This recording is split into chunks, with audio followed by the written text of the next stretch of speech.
What's going on, people? Welcome to Monday Night Smoke, bruv.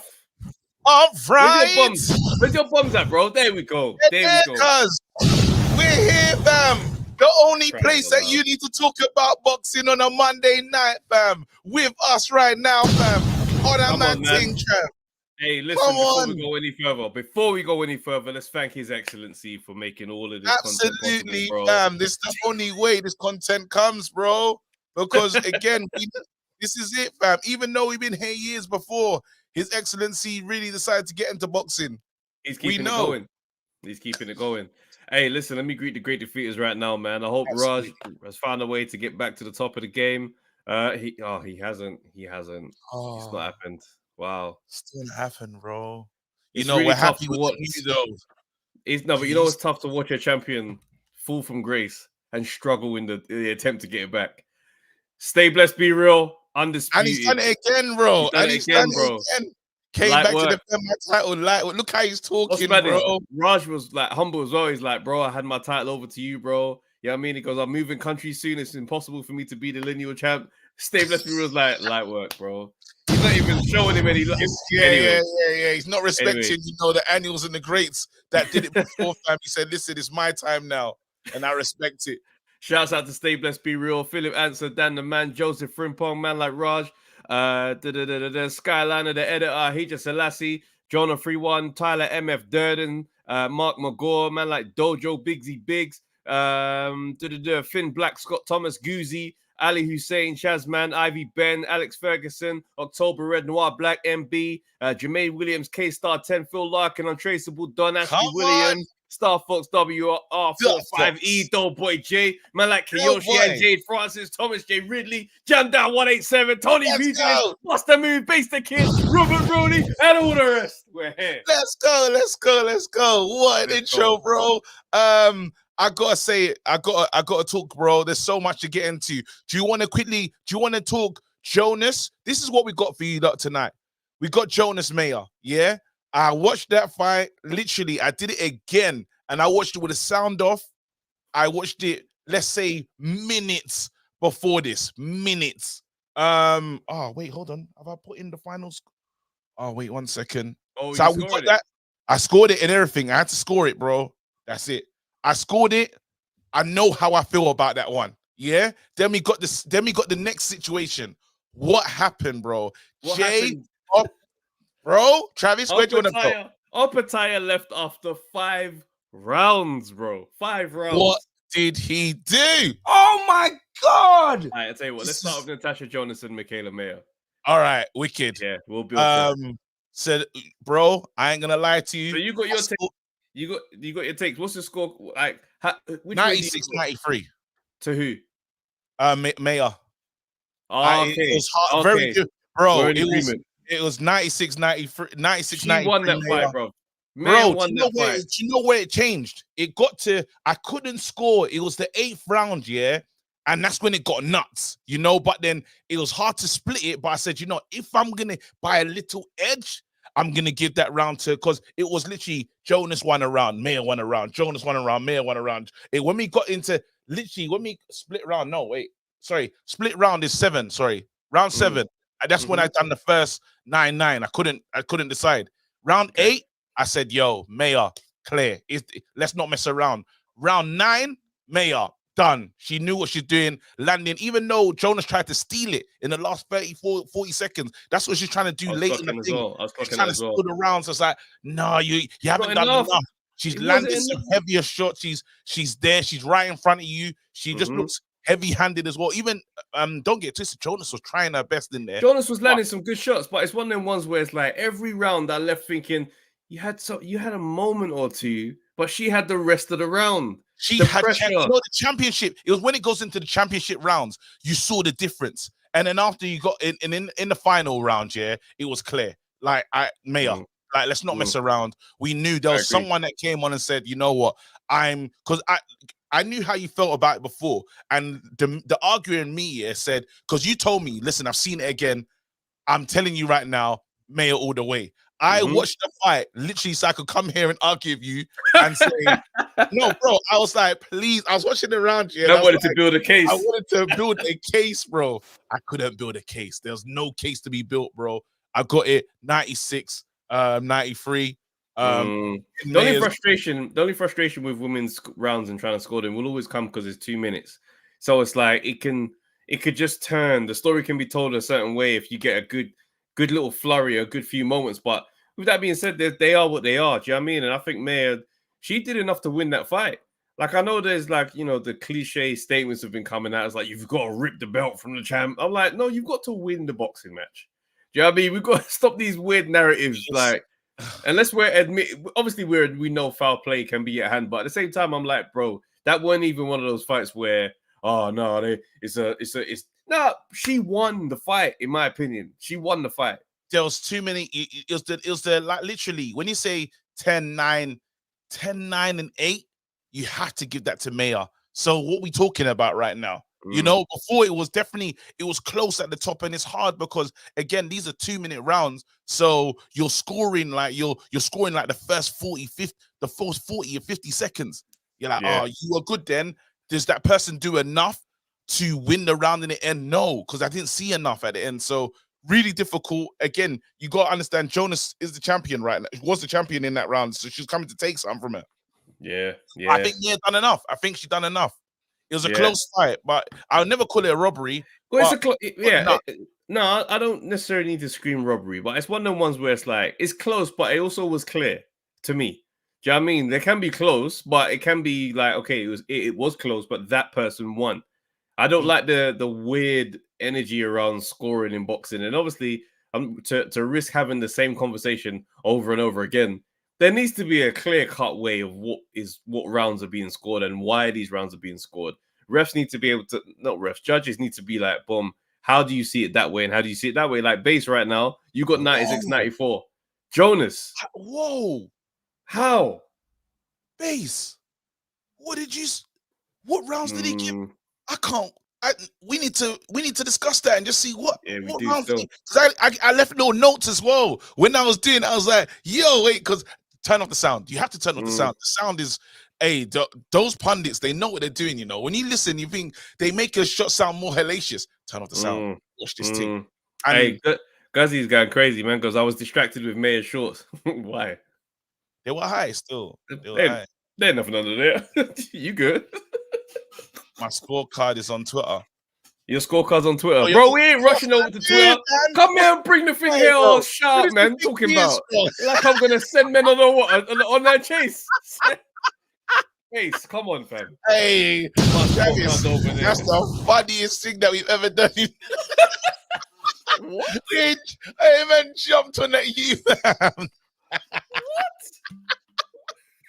Like I was supposed to be on. Oh snap! 1 second, let me. All right, you know what? Hey, let's go. No, OPETAIA. Let's go. Hey, what do you think? OPETAIA, bro. OPETAIA sparred, man, for 5 rounds. Yeah, and then said, "Ngano, is that the narrative that we're gonna say?" He said, "Ngano, yeah, I'm in Saudi. Yeah, I'm here for a camp.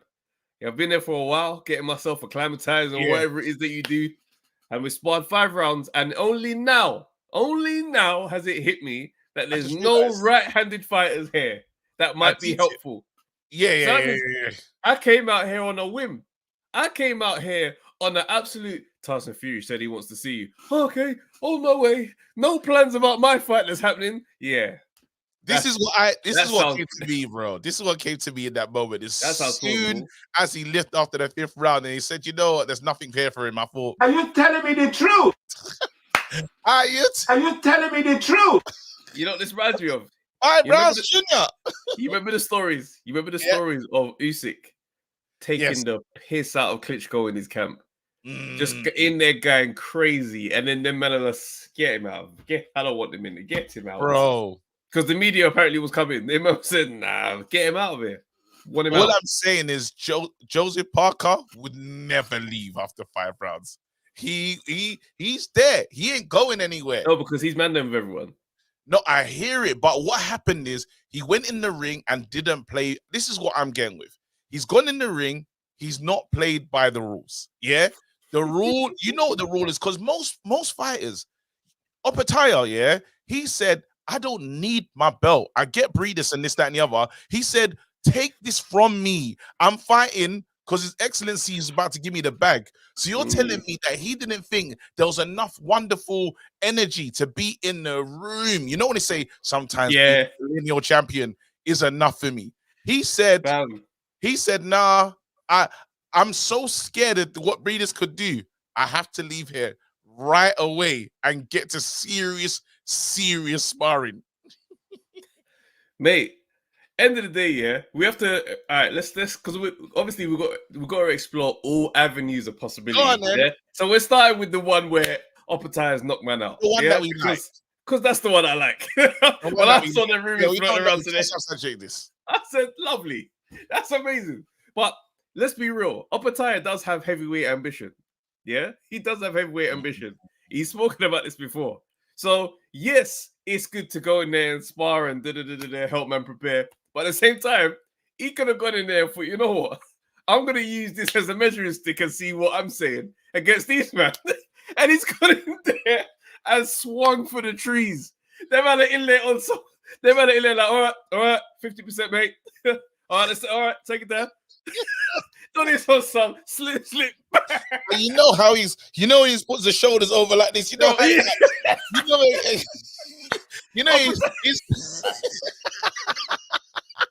John Fury was going mad in that camp. What is going on there with my boy? He's like, brother. All right. Let me. Jay. Yeah, look, man. It's the first day of camp. Do you know what I mean? We're just building into it in a minute. So obviously, I know you just fought. So I know everything's you're sharp. So yeah, just let Tyson just build into it as we go on next round. Boom! Fury's wobble legs. He said, "All right, come on." He can't be trusted. That's enough for today. Bro, you don't send a guy like, because why are you going home? If again, remember, you're the lineal champion of the world. Fly these man in for you to prepare, yeah, because you're good for me as an orthodox. You remember, you're good. I need you in my corner, and I'm the main guy. I'm the breadwinner. Yeah, I should. Who do you need? I'll ask the question. Who do you need? Surely he's not expensive. Let's bring them in. We're gonna bring them to camp. Why would you not pay for OPETAIA to have sparring? Because I feel like OPETAIA is probably the best sparring for preparation for Usyk.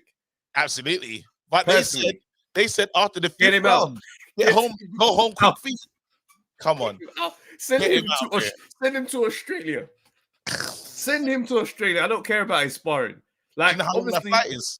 You know how long that flight is. That flight I don't know how long it is from that side. Not from that side. Not from where? Saudi Arabia. To Australia. I don't think that's that. It's nowhere near as. Is that where he's doing his training? Yeah, that's the when the warm weather training is happening. He's gone back there. Yeah. To send man home. Come on, man. Something is afoot. We just don't know what it is. The story that OPETAIA and his men have put out, yeah, is that we don't have any sparring. 14 hours. 14 hours. 50 minutes. Yeah. Sometimes 15 hours, 40 minutes. You don't make that decision lightly. One stop. You telling me His Excellency couldn't just bring in some sparring for you? He had to go home.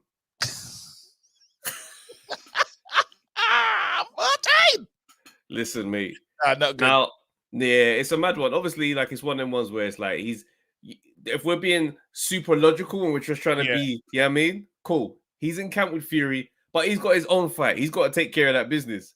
So then you won't spar at all then. Realistically, the fact you was in there, bro. Hey, you know what though? Nothing's afoot. He has a fight of his own. I'm telling you, we seen this guy just throw away the thing.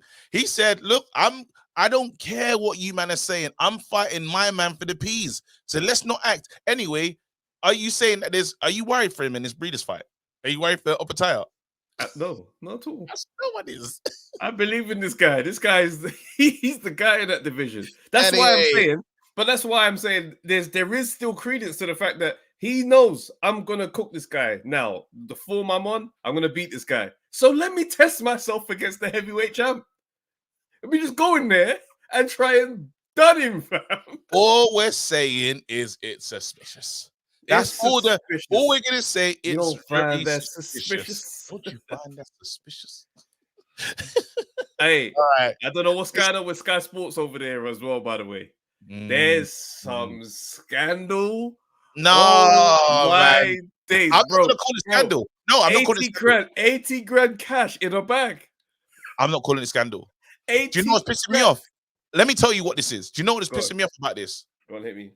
Why can't it's like this guy can't do nothing right? My man, yeah, boxer. What's this guy's name? Ben Shalom can't even do scandal right. These men have been handing out envelopes for a time. You're the first organization to get caught. At the envelope, bro, yeah. Red-handed. Bro, and this is him when they're asking about the thing, fam. As I promise, like, and even it's been a weird these past few months, and knowing how. Oh, what's wrong with him, bro? Everyone's been doing this for years. My days. We used to. Bro, everyone's brown enveloping. The brown envelopes have been moving for years. And you get caught with a bag with 80 grand cash, bro. What is this? The movies? You wally, fam. You got to fish. Nah, not being able to being bad at everything, including crime, is insane. Now that man don't even know how to process this thing. Because you know what's mad is boxing trying to police itself here is like police trying to police themselves. Everyone's in there thinking, how are we gonna spin this then? Because what have you done? Like, that's my money, and I can't take out the evidence back. Bro. Ben, what are you gonna do? Just silence. Just silence. Maybe we can get Adam Smith to come back. Maybe he could. No, bro. Could this be the bag? Wait, could this be the bag? Up next on Crime Watch. This whole situation is insane, bro. You know, someone said Ben Shalom wore a black and white stripy jumper and a black woolly hat when he dropped off the back. Not a cartoon baddie.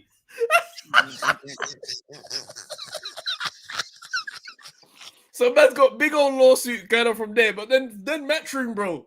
Eddie Hearn and these men they're ready to cook him. He's thinking, yeah, you would have poached my fighters.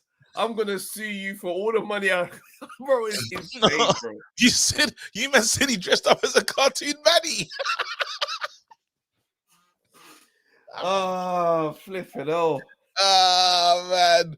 I can't. No, I'm sick of him. And I'm telling you right now, yeah. I'm sick of what is he doing, bro? It's all bad. These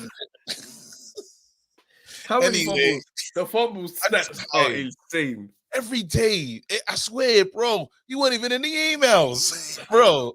It just gets worse. This is gonna be the saddest run in boxing commercial history, you know. No, I think someone is trying to sabotage Boxer. It has to be now. This is ridiculous. No one does this. Like, bro, we've been cheating for years. How did they find the envelope? How come you're the one that got back? And why is it in the envelope as well? Why the brown envelope? Like, we don't even do it like that. We just see. How big was the envelope, fam? It's the one that 80 bags. You know when you gotta go to the tray, when you gotta queue up in the post heavy duty with the bubble wrap on the inside as well. You did way too much, bro. Johnny Nelson's interviews can't even say what's going on over there. Johnny's doing interviews and just going, I don't know. Let's go, man. Let's open the lines. What a start. Someone said AJ's getting knocked out. Crazy, man. I don't know what's going on with Boxer, bro. But I doubt it. But Boxer are looking very mad in the light right now, fam. It's looking very insane. Frank and Eddie being friends now is the funniest thing, you know. Two certified ops who respect each other enough to know that they bring out the best out of each other. Their man have teamed up and throws man out the game. This young gun's over there fighting for his life, bro. All he wanted to do was be friends with all of them, fam, and bring boxing into. He had the plan before his excellency. He must be furious at his excellency. Nah, you know what would be the funniest thing ever? You know what would be the funniest thing ever? Yeah, if that was his first time ever in this whole journey of his promotion career, that he's actually tried to do something a little underhand. Gets back.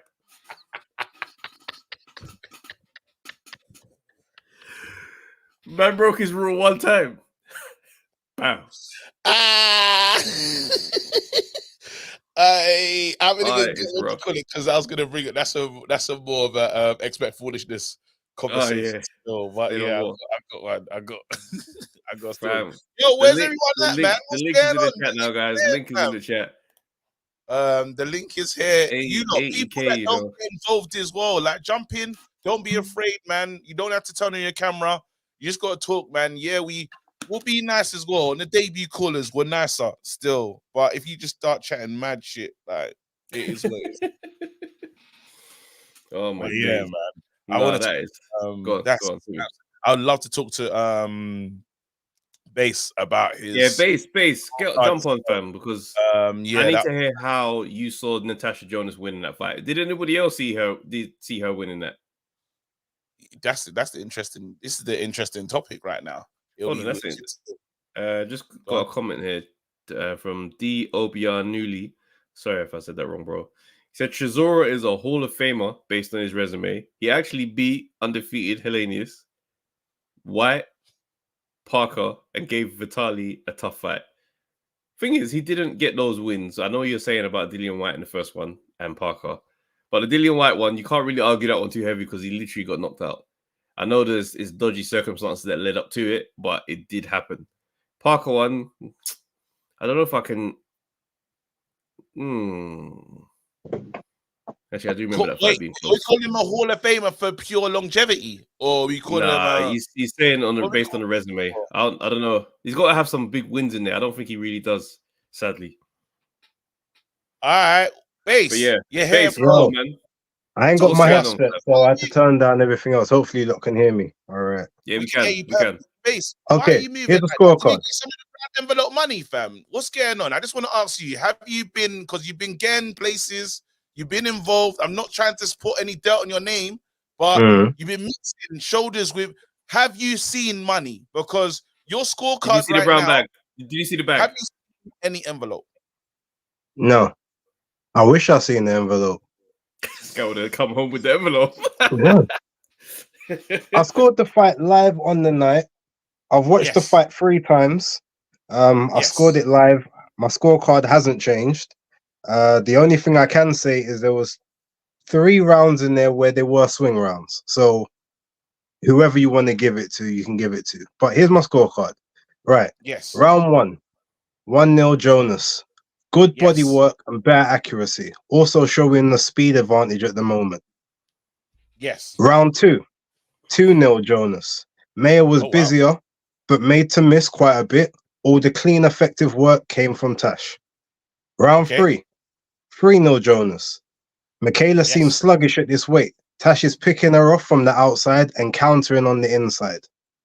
Round 4, 3-1 Mayer round.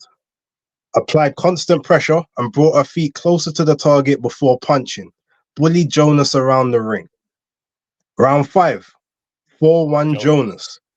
Jonas having the better of the exchanges, but Mayer starting to gain momentum towards the end. Mayer looks the most likely to last this pace for another 5 rounds. Yes. Round 6, 4-2 Mayer round. Very close, but Michaela is gaining in momentum. The pace suits Mayer at the moment. Tash has to stay off the ropes. And hold on, let me put my note in there as well, because in that round, I say, what do you call it? She's landing the heaviest shots. This is Mayer, by the way, landing the heaviest shots, controlled it. Absolutely. Look like she was fully tightened to take control of the fight. Carry on. All right. Round 7, 4-3. Another Mayer round. Michaela gaining that downwards momentum now. Will be very hard for Tasha to halt this momentum without a Hail Mary shot. Round 8. Okay. Sorry, 1 second. In that one, I said I couldn't score. Both landed heavy shots. I was edging more towards edging more towards Jonas though. Both landed eye-catching shots. So in that one, it was a close round, but that to me was a clear Mayer round. Round 7. Okay. Round 8, 5-3 Jonas. So Jonas round. Some tremendous body work by both women, but Natasha with the cleaner and more significant shots, and then clinching to nullify Mayer too. Round 8. No, but then when she's clinching in parts of trouble though, that's what I was talking about. It looked like she not like buzzed, but she was hurting there. She was hurting there. Yeah, The but you pressure can was clinch at any point. You can clinch to halt someone's momentum. You can clinch to save yourself. There's at But the I'm end of the saying day, if you're stopping someone from striking, then you're preventing them from working. So if for you struck sure. before them, then ultimately you're still going to be ahead because you stopped them from being able to work. No, but still, even before the clinches, she was getting them shots off though. So I don't even know how you're saying that, because when she run, not saying she ran into the clinch, but she knew why she had to do that. She took some heavy work and said, you know what, enough's enough in this one. And while it's an edge, I'm only saying it's not like by a landslide, but I will say Mayer had that one. But carry on. Well, that's fine. That's your opinion, your scorecard. Yes, sir. Round 9, 6-3 Jonas. Got the better of the body work for me. Both extremely tired, but Tasha with the more significant shots. Round 10, 6-4 Mayer round. I've So got it hold on. 96-94 to You Natasha get Jonas round after 9. 10. You get round round Survived in the 9. last round, So, but okay, Mayer hold on. wasn't to be denied in the final. Let me ask you a question. What were the swing rounds for you? The swing rounds were round 2, round 8, and round 9. That's insane to me that you gave those late rounds. But then I don't understand how you're saying that 9 was clear. Like 9 was No, when 10 was clear. 9 was, if you watch it again, it was one of those back and forth rounds. But Watch I'll say 9 that again. Mayer came out a bit stronger in round 9. I literally just watched it again, bro. Before Mayer was like, at her strongest in round 10, and then round 7 was her best round. Round 6 and round 7 were Mayer's best rounds in the fight. If we're talking about clear dominance, it was round 6 and round 7. Hey, Lewis, call in, fam. This is you ain't converted the congregation, fam. Call in, fam. I don't know, bro. Like, I'm getting with base on this one. Right. Yeah, Actually, some people are rocking with base.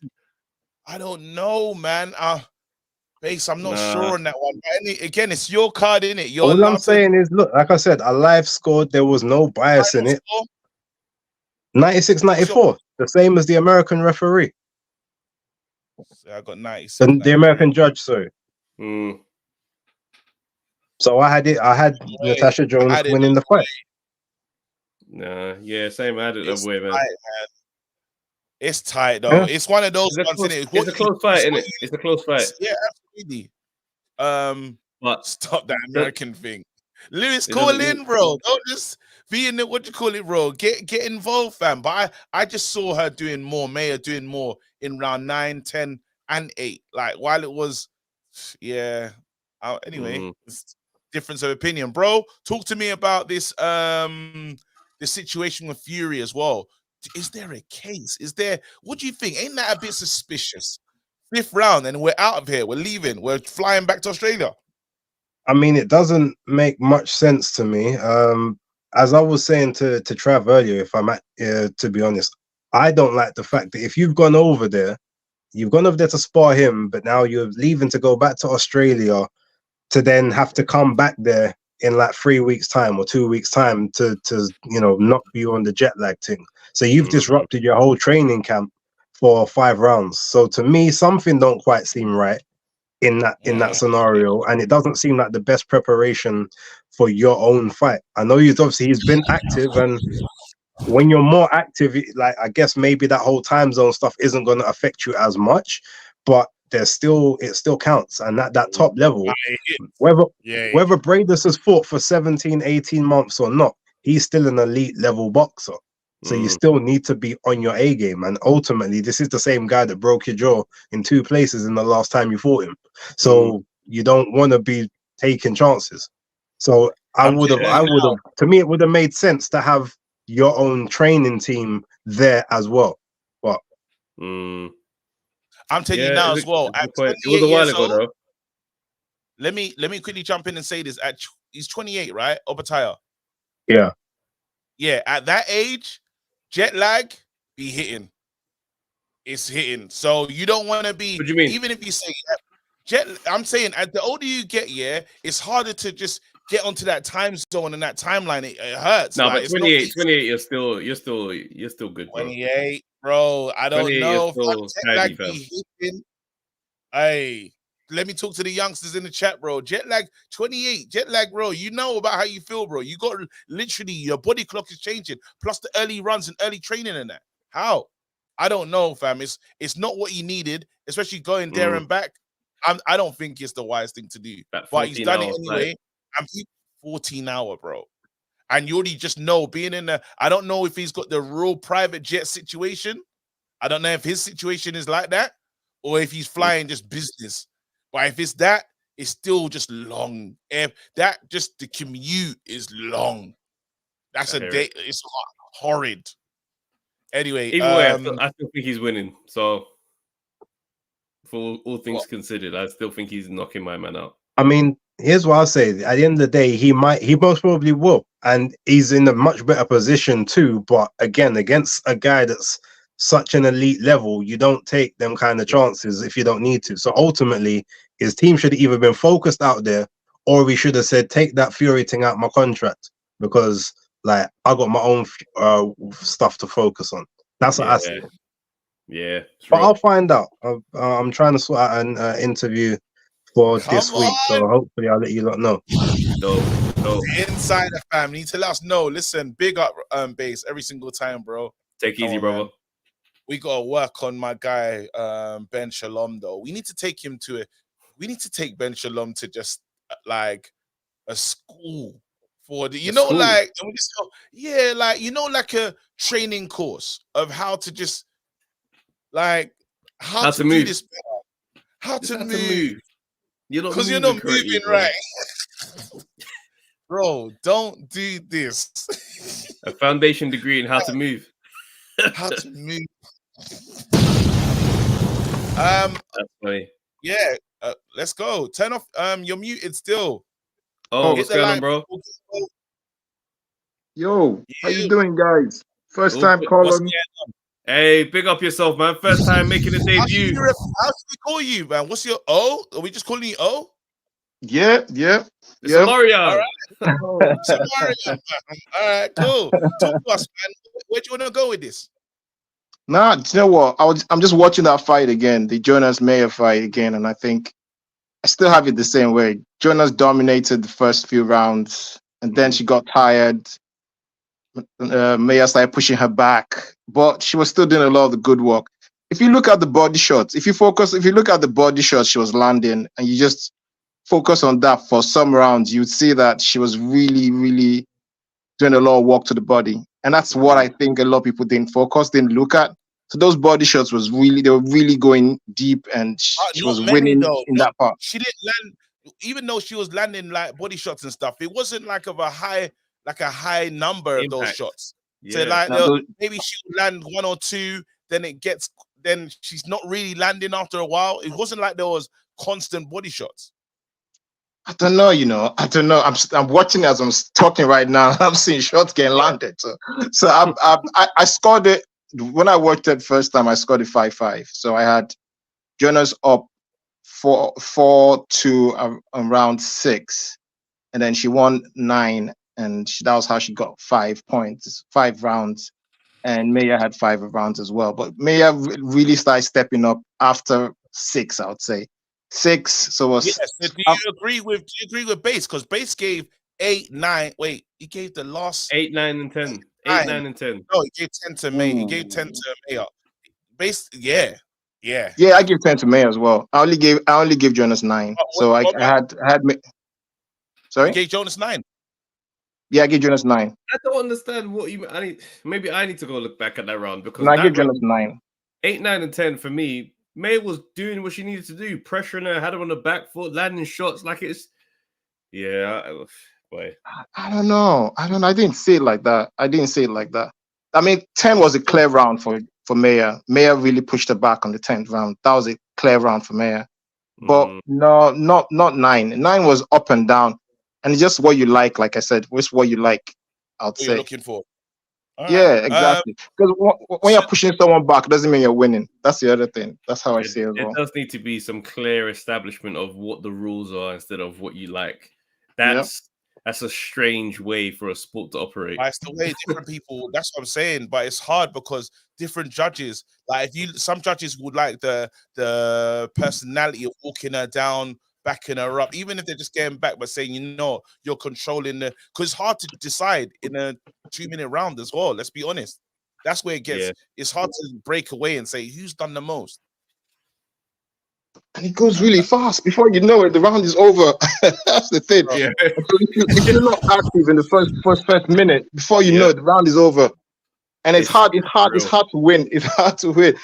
Some of the guys' round, it's easier to, pace yourself. But you can't pace yourself here. And the maddest thing is like you get like as the action's kicking up, it's like 1 minute and 25 seconds. And it's like they have a little back and forth for like another 15 seconds, and it's like, bro, we're out. Yeah. We're on our way out. And Mayer would really win towards the last 30 seconds. She'll win. But the first minute, if you watch most of the rounds, the first minute, Jonas is winning. So that's also. I feel like these judges don't really factor in ring generalship sometimes. Like Mayer had her on the back foot for the whole fight, it seemed.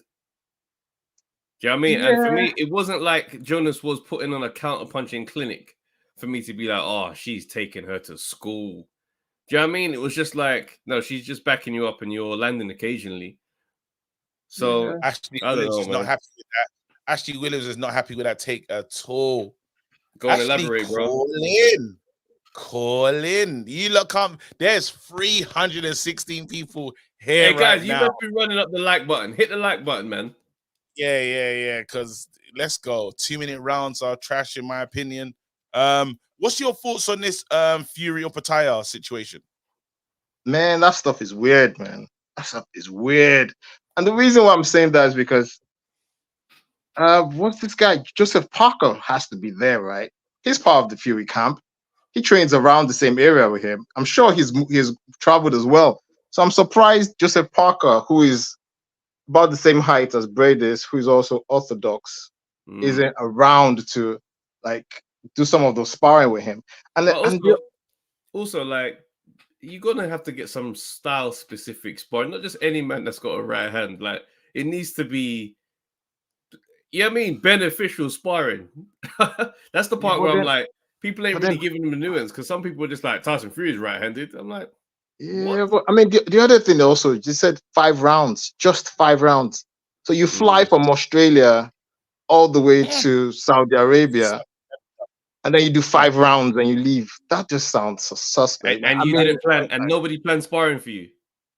Exactly. And you have a world title fight as well with someone, with your toughest person you've ever fought. Like, he broke your jaw. He had you away for boxing for over a year. So it's, I don't know. It just, everything with Tyson Fury anyway always sounds dodgy to me. So I'm not surprised he put a bad beating on Tyson, and Tyson just thought, I don't need this kind of work, and he sent it back home. That to me is the most logical thing. If they said they had 4 days of sparring and then he left because he couldn't find sparring partners, it makes sense. But 5 rounds, that sounds suspect. I think the more likely thing is he was giving Tyson Fury too much work, and they thought, listen, you're not going to be able to make the fight if he keeps landing on you like this. And they said, just go home. And they get Tyson Fury, because there's no other way you can think about it. There's nobody else we know in boxing that fights as similar to Usyk as what's his name? OPETAIA. I don't know anybody else. The movement, the feet, the power, everything. Even he knows he fights like Usyk. So defend him out after 5 rounds. I don't think he necessarily fights like Usyk. I think he's more explosive in terms of the power that he possesses. Do you know what I mean? I don't know if Usyk ever really hit like that. Usyk doesn't hit like that. OPETAIA sits down in them shots, and bruv, he could get you out of there. I feel like if he was ever teeing up Fury and landing them big shots, he could have buckled him. No, but do you know what? I mean, I think his last 2 fights have also flattered him a bit more than he is. He's not, I mean, if Usyk fought those same guys he fought when Usyk was a cruiserweight, he would spark them out the first few rounds as well. I mean, Yeah, the level of opposition has flattered how we look up OPETAIA. Okay. Don't get me Yeah. wrong, he's a monster and everything, To but be fair, Ellis Zorro, yeah, for real. yeah, I That's, mean, imagine Usyk fighting like Zorro. I mean, let's be honest. yeah. His power is real as well. Let's be fair though. That shot from Ngannou, yeah, that took down Fury, it's still confusing to me for this day, you know. Cause I'm like, is that the shot to do it? Was that the what? And then he asked himself, how it like what condition is Fury in? That's the question that no one wants to like, because while it's like, it shouldn't really happen. Well, I didn't expect a shot like that taking him down. He took vicious work from Wilder. Big shots landed. It's something about it's just something to think about, is all I'm saying. Because I was shocked that that's the shot that did it to Fury, that really took him down. Oh, this is funny. Jandar 187 said Usyk landed on AJ in the first round of the first fight and got AJ's respect for the next 23 rounds. 23 rounds. He's a dickhead. Oh, That's our winner. Well played. That's funny. Imagine that shot landing on Zorro or Jordan, Jonathan Thompson. They'll be down. So it's the same way. So those guys, the way they move their feet it looks similar, and the way they pop with the jab, and then the feint. He did the same to Zorro. He feinted once, Zorro didn't bite. It's like, okay, let me try it again. He does it again. He just goes for it. So they do the same thing. It's not the same, but the footwork, the way they pour with the jab is quite similar, and the power. Usyk can bang. I remember when what's this British guy called? Dave Allen went sparring with Usyk, and he said he landed a shot. He snorted. He was concussed for the rest of it. It was concussed for the rest of the fight. Like he didn't even know when he was packing his bag. He was gone. So he landed a big shot, yeah, and then he must have let out like you know when pigs go. Bro. All right, but let me ask you this question. Because basically a lot of people have been having this conversation. I've been seeing it on Twitter every now and then, is that they're not confident that AJ in this Ngannou fight, they're worried. A lot of people are worried for AJ in terms of what Ngannou could possibly land on him. It's not a foregone conclusion. Where are you at with this? Dude, I'm a big AJ fan. I'm Team AJ all the way. And yes, there's something about AJ. Whenever AJ wants to fight, whenever AJ gets into the ring, there's always that feeling of he can get touched here. He's not someone that goes into the ring and you're overly uber confident that, you know what, AJ is gonna smash this ass. Even now, man, even now, because Ngannou's been kicked in the head. Ngannou has been elbowed. Fury elbowed him, as in it was an intentional elbow. He didn't look beaten. If you look at his face after the fight, he didn't look like someone that's been in a war with Fury. He didn't look. His face looked normal. But he didn't look bothered with any shots. Thing is, yeah, I hear the angle you're saying, but did you think Wallin was gonna give AJ trouble? Yes, but for a different reason. What was the reason? Wallin is southpaw, so I thought AJ would find it hard to use his jab. Because southpaw, we're southpaw orthodox. You know, you want to land your right hand, which is what you do. But I thought AJ would struggle to find the distance with his jab before he can let the right hand go. And he didn't. I think there's also that theory about also having sparred with someone, you know what to expect. Like if you had someone in sparring for a long time, you kind of know what to expect. You know how he moves. You know what the power feels like. You're more confident going to that fight. But there's that thing as well where you're thinking, yes, he's awkward and all of that, but I've been in the ring. They've done 300 rounds or something together, so you know what to expect. But he won't have that with Ngannou. Yeah, but remember, Ngannou fought most of that fight southpaw, so he could be more comfortable southpaw. He was in there with Fury southpaw for I don't know exactly how many rounds to quote it, but he was southpaw in there for a lot of that fight. He might be more comfortable southpaw. Does that play into AJ's favor or does that play into Ngannou's favor? Because Like, I think Ngannou had, and obviously, you know what I mean? Like, we'll say, you know how I can't stand Fury on this podcast, but the element of surprise was in Ngannou's favor for that fight. It's not there for this one. And I didn't see Ngannou have any dynamic. Like, that's why I keep saying my take on Ngannou and AJ in that fight is Ngannou is going to have to be way better in this next fight now that there's data on him to study. Because in boxing, when these men go away and they have their camps and they build a game plan for you, fighters with the right game plan can beat fighters that they're not supposed to beat. Whereas now I'm thinking Ngannou is going to have to expand his game big time to walk away with the W on this one. But what makes you think he wouldn't?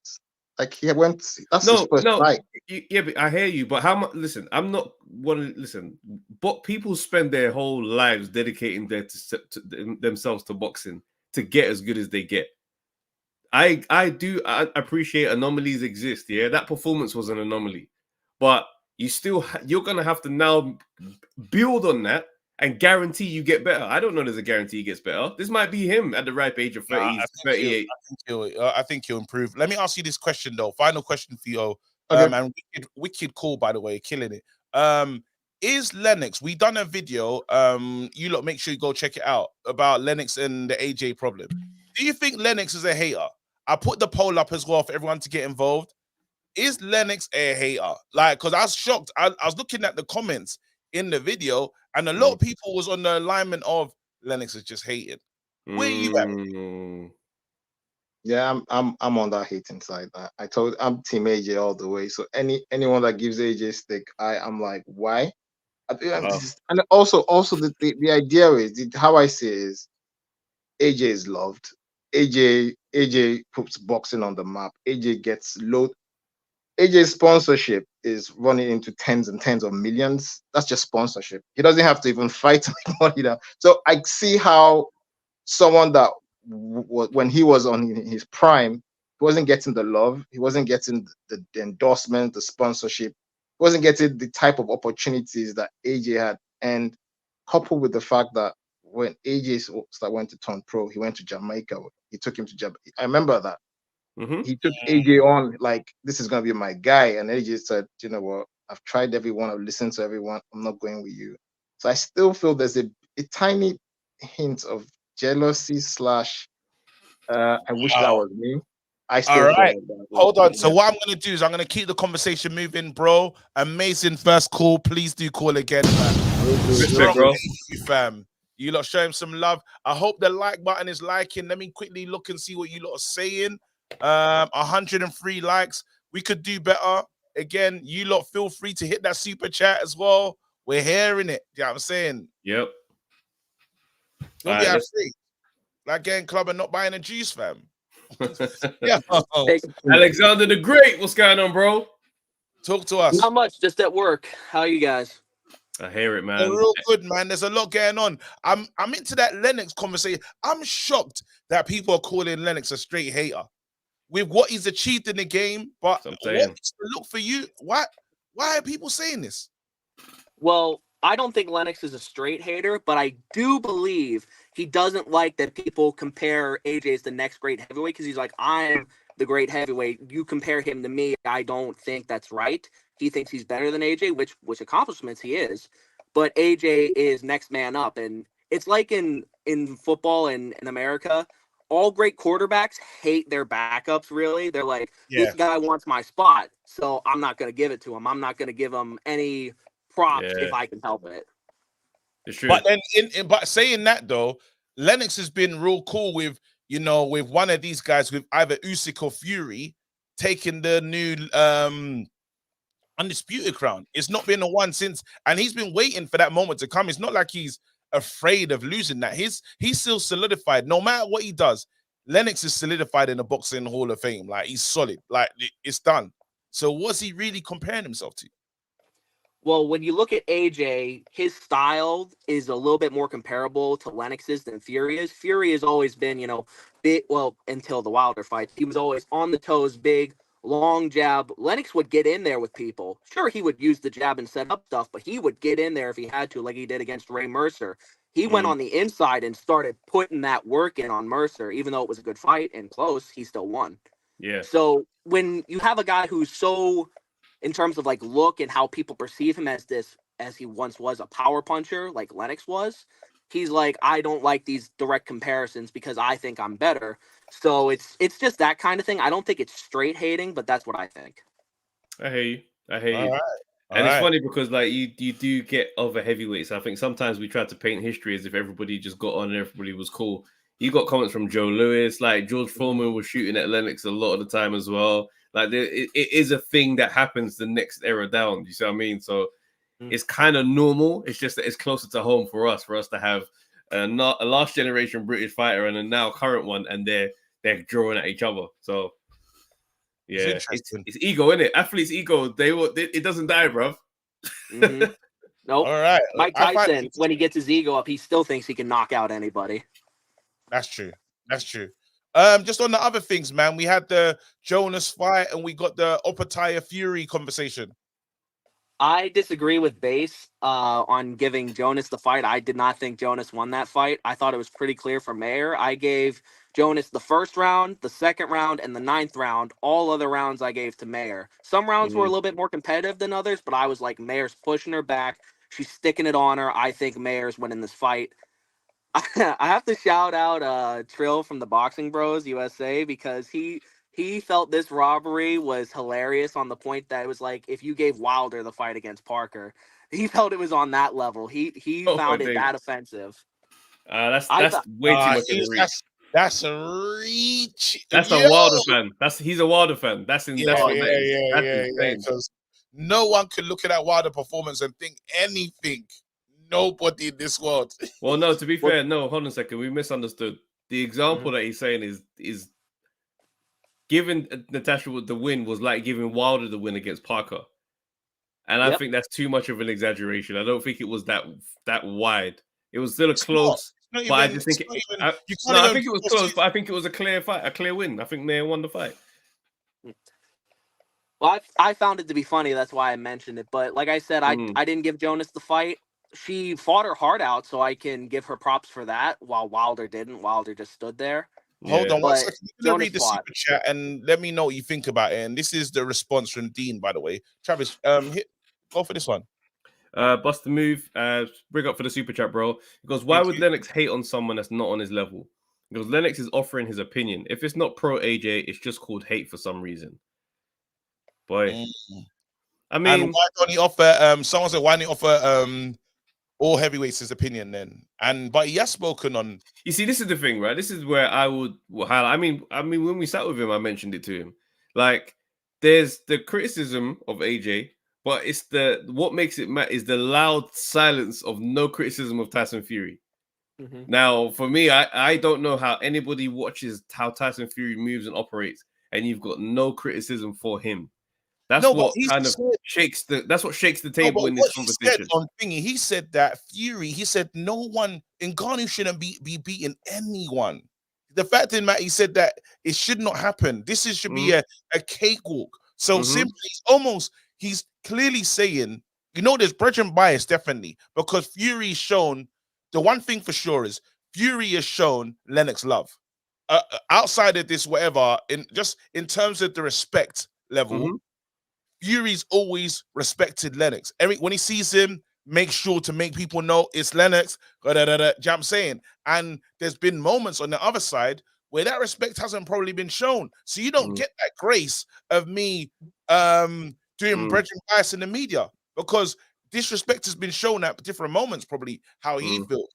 And now you're gonna say disrespect is hate. No, I haven't rated the way he's moved. Do I need to? If you're gonna ask me to say something nice about someone that I don't like the ways it might have treated me untoward, what are we saying here? I'm not gonna treat the same. Absolutely not. Yeah, I mean, but this is what I'm saying though. That's what it stokes the flames where people will say those things, because bro, Fury has done a lot of stuff in ring, out the ring. That's worthy of like, that's a bit mad, and it hasn't come. Do you see what I'm saying? And so when it's the AJ thing, even though those criticisms, they could be as accurate as anything. It's just the fact that it's like, well, say something about my man as well then. And even this, when he had energy for Wilder as well. He said Wilder hits the hardest. He said he stopped the interview and goes, here's he fought. Who did he punch? who's the one he took those punches? Because he was like, nah, not having it. So he's come out and spoke about, but I think because the guy at the top of the mountain, it's just louder and it will be a media piece. Like if he says something about AJ, it's getting everywhere. Anyway, yeah, that's true. That's true. That's true.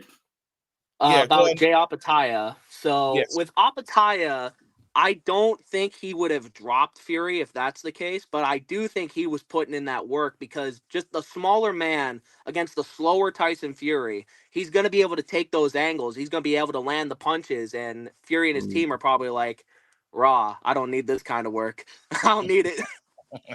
So, man, go on. Jay OPETAIA, another shout out to a guy called Hatman Strikes Back. I found his channel like 2 months ago, and I've been watching a lot of his old videos. But he had a video about Jay OPETAIA being one of the most vicious fighters he's seen in the past 20 years. Because when he throws with spite. He throws like, every single time. You are offending me by standing in this ring with me, so I need you to get out, blood. Yeah. I love these little moments. 100%. Yeah, man, we got to keep it moving. Got 2 more people calling in. Alexander, as always. Take care, bro. Yo, myself, Amp. Yeah, can you hear me good? Yeah, yeah, loud and clear, bro. Love. It's the same topic though. I feel like it's gonna drag a little bit, but don't worry, do your thing. Let's go. Yeah. That's what I'm about today. All right, man. I don't even want to do this too much because he's my GOAT, but yeah, Lennox is a hater, man. Like, I have to. You know what? He's my, and I preface this as he's my GOAT. And big up to you guys as well, because you lot have done a lot for the boxing and on my boxing journey as well. Thank you, bro. How I even found you lot was a Lennox clip that just popped up on my TL, and he was talking about the Mike Tyson brawling and that, and talking to you guys, and I was like, and then I watched the whole thing, and he even explained the whole story in you lot. So you lot brought that to us. So, and even in how Lennox explained it, I don't know, he a little bit snitched on himself, not a hater, but obviously it went sour. But no one can really say AJ made the wrong decision in going with Hearn, right? Like, no one can really say that. So, like, on top of everything else, it just looks like Lennox has picked a side. Because when in those tweets, right, he's talking about Wallin and Ngannou, right? And he's saying that AJ shouldn't get undisputed from fighting those 2 men. But you're rubbishing some of Fury's toughest fights, though, really. Like, we talk about Wallin, obviously, how many stitches? 47 stitches? That could have stopped. And Ngannou, like, a lot of people, like, all right, there's no politics in a fight. Fury won the boxing match, but we all saw the fights. Like, do you get what I'm saying? So you can't really take that away from man. And Lennox is like, like, that's not good enough. And I just don't know why, like, suddenly when it's AJ, the standards go through the roof. Like, do you get what I'm saying? Like, and it's just like, Fury fought these man. Surely, like, Ngannou's been legitimized a little bit because he beat my man up, innit? He did beat him up. And, like, you got UFC fans rubbishing your sport. Like, they're literally, like, saying, like, my man has come in to the greatest and beat man up. Like, all right, man was on his back. Man was on his back. Ngannou took your rules. We know what would happen if they went to Ngannou's sport. We know what would happen. So Ngannou's come all the way to your sport, taken your rules, and that's the fight we saw. AJ's going to clean that up, bro. I like AJ. How do you feel we wake up in the morning and Ngannou has beaten AJ? Oh, don't say that. That's so what we say? Are we having to? Do we have to walk back the fraud takes? Because there was some for who's fraud? For who's your fraud? Called Fury a strong fraud, bro. If AJ, you know what?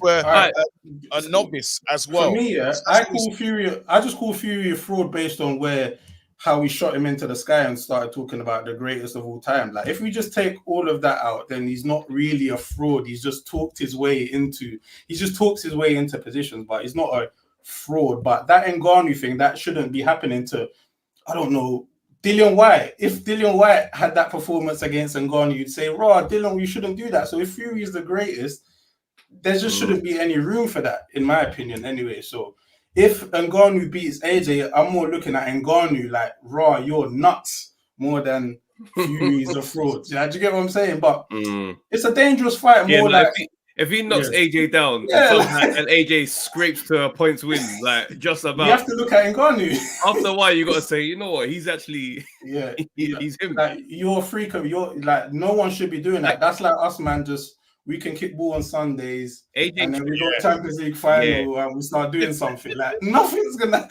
it shouldn't be happening. Like if Ngannou does something to AJ, then raw. AJ has to it's one of the ones where AJ should knock him, like he should beat him up. Because he's got to show you, man, can't come here. Jab, the feet, jab, land. Like, he's got he for me is saving the sport. Like, you just rubbish a little bit, like just quiet down the talk of, yeah, man, heavyweight UFC champion can go to the guy that's the greatest, our greatest in our sport, and do that to him. We need to like allow that a little bit. And I just think that Lennox should be able to see it like that, though. I just don't know why are you rubbishing it like. And then there's another thing, because I think Eddie Hearn rattles him a lot. So what did Eddie Hearn say? I don't want to paraphrase, but he said something a little bit cheeky. Yeah, he goes, when AJ beats Ngannou and then gets the winner of Usyk and Fury and then gets undisputed like you, he goes, I'm sure you're going to be happy for him as well, aren't you? I think that rattled him.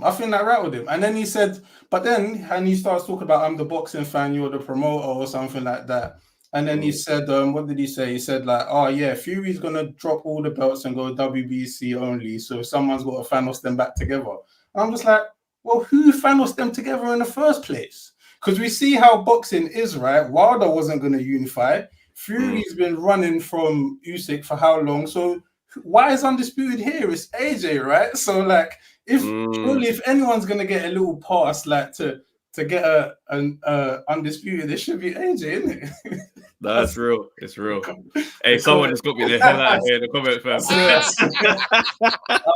Sorry, Trav. I lined you up for that. I might land you up for that.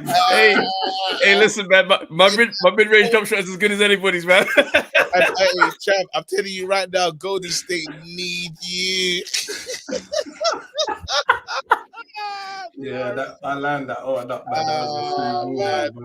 That's me though. I just feel like the way, and I feel like I've heard Lennox say things about the UK not showing them a lot of love, and I feel like just naturally, like as a superstar, Lennox was a star. That ego is gonna take over a little bit sometimes. Just like Lennox was him. Like this is the thing. It's like obviously these other conversations they make it. You know, we talk about Lennox and people are picking and choosing whether or not they're saying he's a hater, but Lennox was really him. That's the part I can't forget when we speak on these guys' names. Like, I think if Lennox, sorry, Trav, I think if he was like 5 years retired, I think Lennox would jump in with AJ. Like, I just really think it's really that. He's just a little bit too far gone. But I think that competitiveness, like, it's really there. You can tell Lennox. There's a reason. I don't like that you can't say something how you feel and not be called. Like do you know what? It's just the Fury parallels. If the Fury parallel weren't there, then I wouldn't say he's a hater. It's just too obvious, bro, for me. Okay. Listen, Vamp, solid call as always, man. Bro. Big up, man. Man, solid. Hey, great this calls. Was a fun show. So again, you're gonna go to summer camp to help out, like just in the NBA. Well, listen, man. I'm in the WhatsApp group with LeBron in it, and he's just basically said, "Yo, we need some help. Who's about?" So I've responded, and boy, we'll see. We'll see. We'll see. You know how funny I would find you, bro. Hey, bro. And what you doing in your first game? What you doing? What's the score sheet saying? What's that? How many points am I putting up? Yeah, just points. I'm probably points, rebounds. I'm just hitting 7 points. Clean, all in one stretch. I hit a three, I hit a jump shot mid range, I hit a layup. And then after that, I'm done. The defense rotates and they get me. These points that you got all wide open because LeBron's getting double T, fam. All wide open, lucky fast break. So LeBron the first to you to shoot? Yep, baseline free, wide open. He finds me through the defense. Are you telling me the truth?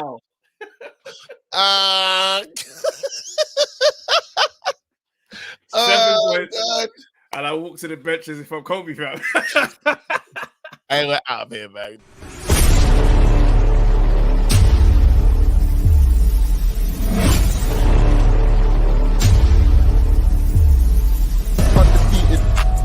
undefeated.